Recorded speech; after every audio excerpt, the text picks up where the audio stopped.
सीमावाद हा पुन्हा एकदा आता पेटण्याची शक्यता निर्माण झालेली आहे। बेळगावमध्ये खरं तर महाराष्ट्र एकीकरण समितीचा महामेळावा हा पार पडतोय। कर्नाटक पोलिसांकडून कर्नाटक आणि महाराष्ट्र सीमेवर नाकाबंदी ही करण्यात आली। एकीकरण समितीच्या मेळाव्याच्या पार्श्वभूमीवर ही मोठी नाकाबंदी करण्यात आली।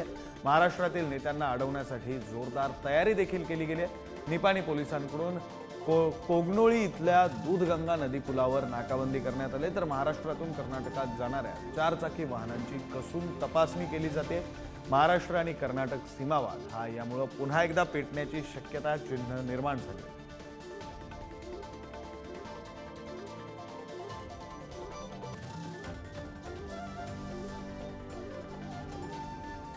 आपल्या प्रतिनिधी अक्षता नाईक आपल्यासोबत जोडल्या गेलेल्या आहेत, त्यांच्याकडून अधिकचा तपशील घेऊया।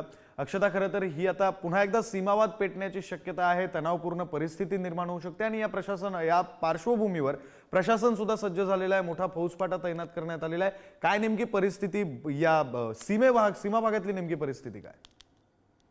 फक्त सीमेवरच नाही तर बेळगावात ज्या ठिकाणी समिती नेत्यांनी 5 ठिकाण दिलेले आहेत महामेळावा आयोजित करण्याकरिता, त्या 5ही ठिकाणी जमावबंदीचा आदेश पोलीस आयुक्तांनी कालच दिलेला आहे। त्यामुळे सकाळी 6 वाजल्यापासून ते रात्री 12 वाजेपर्यंत ठिकठिकाणी जमावबंदीचा आदेश आहे। सध्या धर्मवीर संभाजी महाराज चौक येथे महामेळावा घेणार असे कोणत्याही परिस्थितीत जरी परवानगी नसली तरी महामेळावा घेणार असे समिती नेत्यांना सांगितले आहे। त्यामुळे त्या ठिकाणी सुद्धा मोठा फौजफाटा तयार केलेला आहे आणि सीमेवर नाकाबंदी केलेली आहे।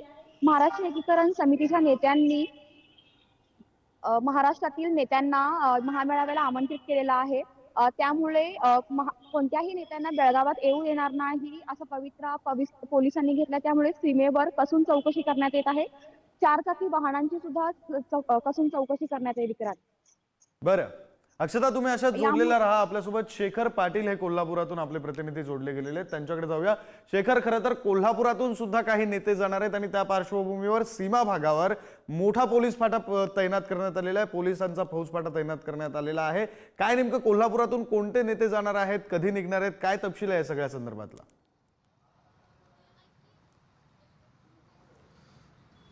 विक्रांत, आपल्याला माहित आहे की त्या ठिकाणी एकीकरण समितीचा आज महामेळावा आहे आणि या महामेळाव्याला कोल्हापूरमधले आणि महाराष्ट्रातले अनेक जण ज्या ठिकाणी मेळाव्याला जाणार अशा पद्धतीची माहिती दिली होती। मात्र या मेळाव्याला आम्हाला अडवलं तर आम्ही कुठल्याही परिस्थितीत त्या ठिकाणी घुसण्याचा प्रयत्न करू असा इशाराच गेल्या काही दिवसांपूर्वीच दिला होता। मात्र या सगळ्या पार्श्वभूमीवरती कुठल्याही पद्धतीनं कायदा सुव्यवस्थेचा प्रश्न निर्माण होऊ नये यासाठी कर्नाटक प्रशासन असू दे, महाराष्ट्र प्रशासन असू दे, या ठिकाणी मोठा पोलीस बंदोबस्त जो आहे तो कर्नाटक आणि महाराष्ट्राच्या सीमेवरती तैनात करण्यात आलेला आहे। आपल्याला माहित आहे की गेल्या अनेक वर्षांपासूनचा हा सीमा वासियांचा लढा आहे। त्या ठिकाणी मोठा भाऊ म्हणून नेहमीच कोल्हापूर जिल्ह्यातील अनेक नेते जे आहेत ते आंदोलक जे आहेत ते त्या ठिकाणी कर्नाटकमध्ये जाऊन सीमा भागातील लोकांना धीर देण्याचं, आधार देण्याचं काम जे आहे ते आजपर्यंत करत आलेले आणि आजपर्यंत हा लढा देखील तेवत ठेवण्याचं काम जे आहे ते कोल्हापूरवासियांनी केलेलं आहे। आणि आज देखील महामेळावा एकीकडे एकीकरण समितीचा त्या ठिकाणी होतोय, मात्र दुसरीकडे आपण बघताय गेल्या अनेक वर्षांपासून कर्नाटक सरकारची मुस्कटदाबी त्या ठिकाणी होते आणि आजही तोच प्रकार झालेला आहे। एकीकरण समिती त्या ठिकाणी महामेळावा घेण्यावरती ठाम असल्याचं पाहायला मिळते, अधिवेशन घेण्यावर ठाम असल्याचं पाहायला मिळते। मात्र त्या ठिकाणी प्रशासनानं या संपूर्ण मेळाव्याला देखील परवानगी नाकारलेली। मात्र गेल्या अनेक वर्षांपासून अशाच पद्धतीचं जी पद्धत जी आहे ती कर्नाटक सरकारची त्या ठिकाणी पाहायला मिळते।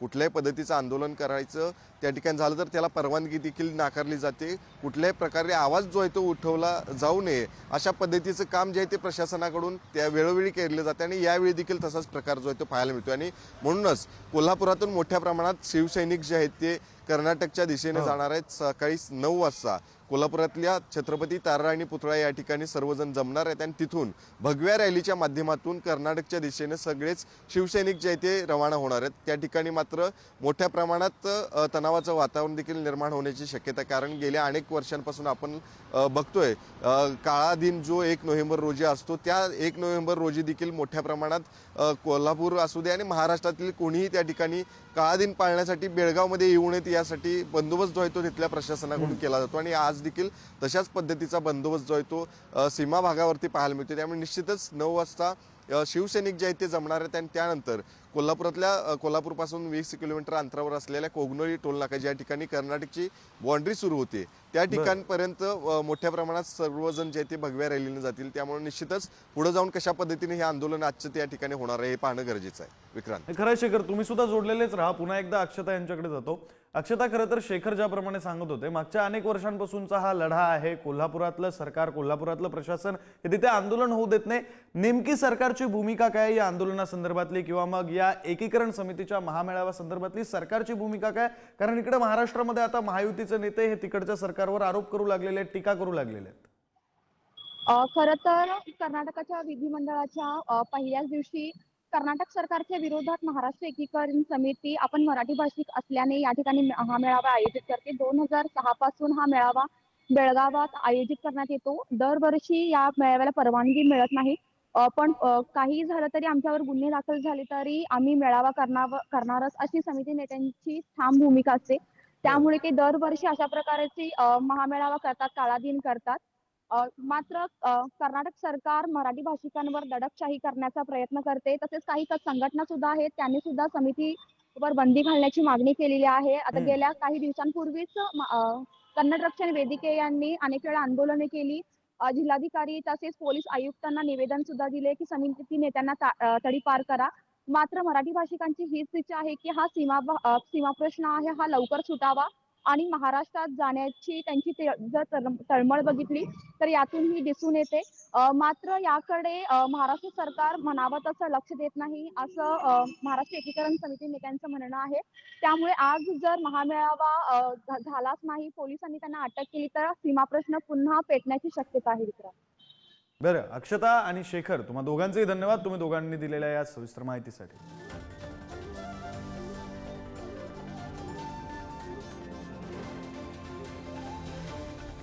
तर या प्रकरणासंदर्भात नेत्यांनी नेमक्या काय प्रतिक्रिया दिल्यात आपण पाहूया।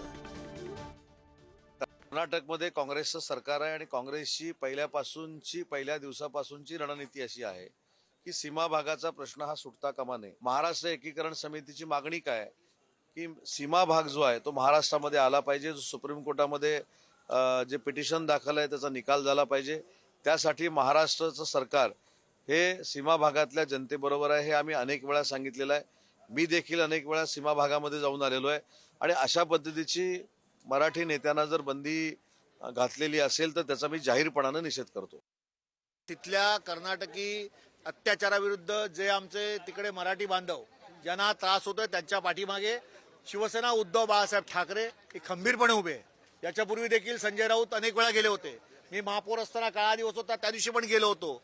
कानडी अत्याचाराला न जुमानता त्या ठिकाणी सभा घेऊन मी त्याच पद्धतीने शिवसेना बाण्यामध्ये महाराष्ट्रात परत आलो होतो। त्यामुळे तिकडे असणाऱ्या मराठी माणसाच्या पाठीमागे शिवसेना उद्धव बाळासाहेब ठाकरे आणि त्यांचे शिवसैनिक खंबीरपणे उभं राहणार। बेळगाव हा तसा महाराष्ट्राच्या मनातला प्रश्न आहे। खरी जी लढाई सुरू झाली बेळगाव, कारवार, निपाणी, अजून 2-3 गावांची नावं होती, मुंबईसह संयुक्त महाराष्ट्र झालं। बेळगाव मिळालं नाही, निपाणी मिळाली नाही, कारवार मिळालं नाही। महाराष्ट्र, संयुक्त महाराष्ट्रची जी निर्मिती झाली त्याचं कारण हे होतं आणि त्यामुळे ते मिळालं पाहिजे हे तिथल्या भाषिकांचं, मराठी भाषिकांचं जे म्हणणं आहे ते म्हणणं असं चिरडून टाकणं योग्य नाही। सरकार कोणाचं